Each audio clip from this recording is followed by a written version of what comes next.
All right, so the next step is I'm going to be putting in the feeders for this track. Now I'm going to put in feeders for every single piece of track. So even though this is only about a foot in length, I'm still going to have feeders for every piece of track that I have. So I have no problems with shorts or losing power since this run is so long. I just want to make sure I have enough feeders going to all the power buses. Now for the feeders, I'm going to be using the stranded 22/8 gauge wire. So I got these 2 spools and I got 2 brand new spools, so that should be enough for now.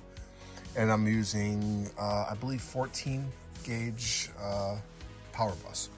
So this is all I have left from the previous build on the manufacturers. So what I'm going to do now is cut a whole bunch of these for the feeders. So I'm going to count how many I need, and I'm going to start cutting. This weekend, I'm going to be putting this section of the layout back up where the roundhouse section is. So all of this has to be wired. We'll be back.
So I got most of the feeders in.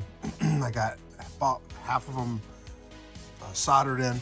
And now what I'm doing right now is, because we're going to be putting in this bench work tomorrow, hopefully, I decided to run the power bus.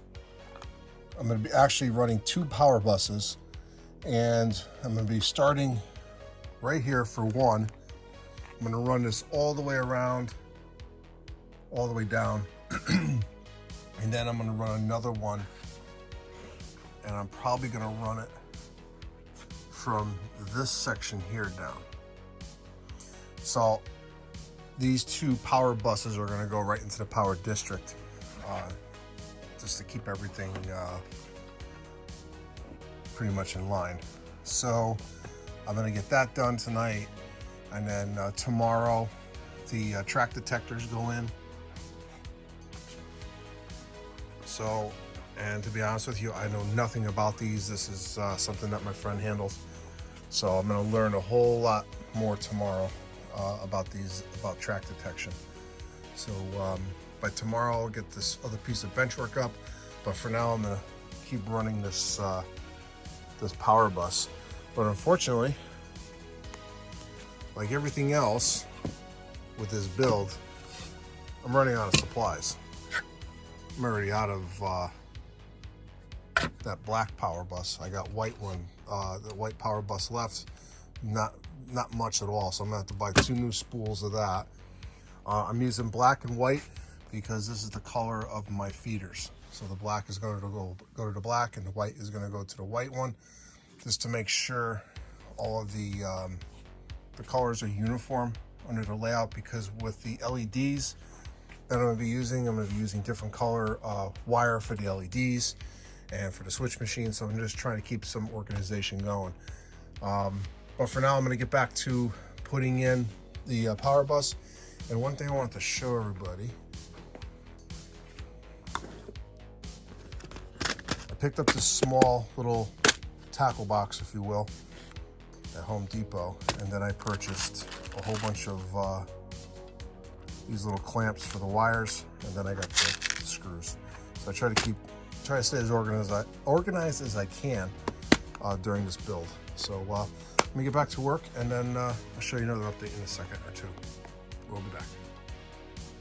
So now what I'm doing is I'm putting in the actual foul markers.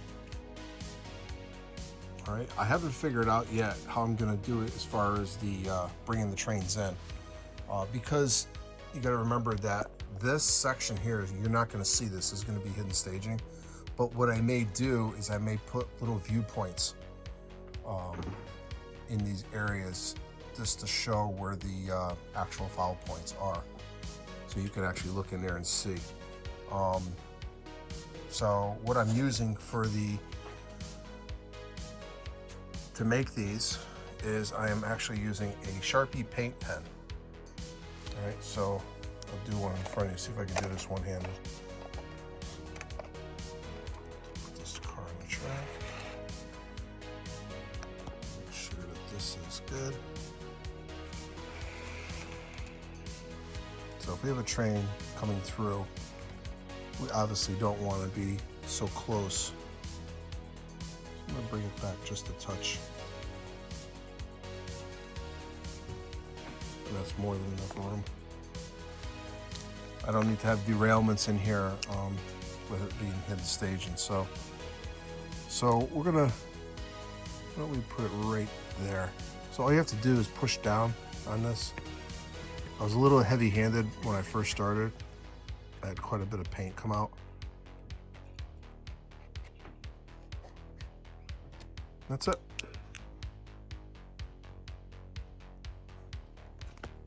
So then I'll do another one here. Now this here, that's an original one when I had the first layout.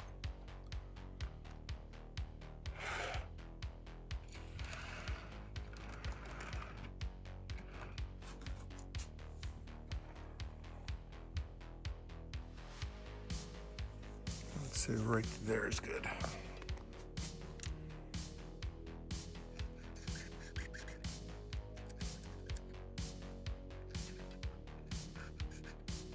Okay, that side's done. So now I'm going to move into the inbound yard. Now this is all set. Also, I got I'll show you underneath. I got the power buses run. Power bus going through, that's one, and then I got another one on the other side. So I got 2 power buses coming in here that will be part of the same power shield. All right, so I'm gonna pause the video and I'm gonna get back to the other side. I'll put the foul markers in, and then we'll move on to the next step. All right, everybody, welcome back. So what I want to show you is the progress that was made today, and we got the holes drilled for the track detectors, and there's probably going to be around 2 to 3 or 3 to 4 on each staging track in the yard for both the inbound and also for the outbound yard. Now, the way these things are going to work is the train's going to come in. Once it hits the detector, this detector will light up. Then this detector will light up once the train passes over the detectors. I'm going to have a yard panel, and the yard panel is going to show the train occupying the track. Because this is going to be hidden staging, I needed some type of indication that there's a train on a particular track. So especially when I got the yard crews working the Maybrook yard, they need to know if the track is occupied or not. Now I will have areas that they can view to look inside to see where things are what's going on.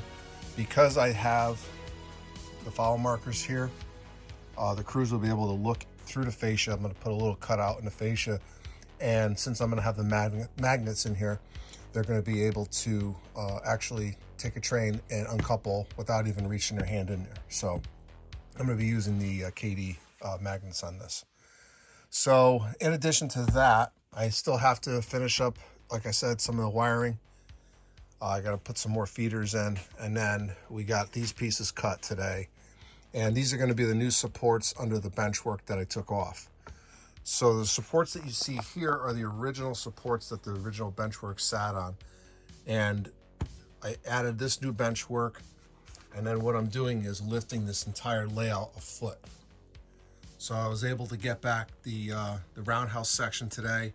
Now this is about 2.5 inches too high, so I'm gonna have to lower this down. I just wanted to get this thing back up on here and then make the adjustments as necessary. So I'm gonna have to bring this bench work to 53 3/4 inches. That's how tall it's gonna be. So this is actually gonna come down on 2.5 inches lower, and it's actually at a decent height.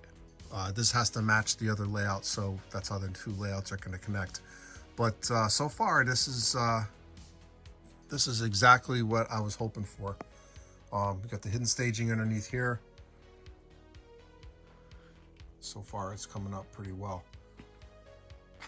So I'm happy I'm able to use a lot of the original wood from this layout. These sections are going to be going back on next week. So, and then we'll talk about my plans for that. Actually for these sections, and what I'm going to be reusing and what I'm not going to be reusing. So I got a lot done.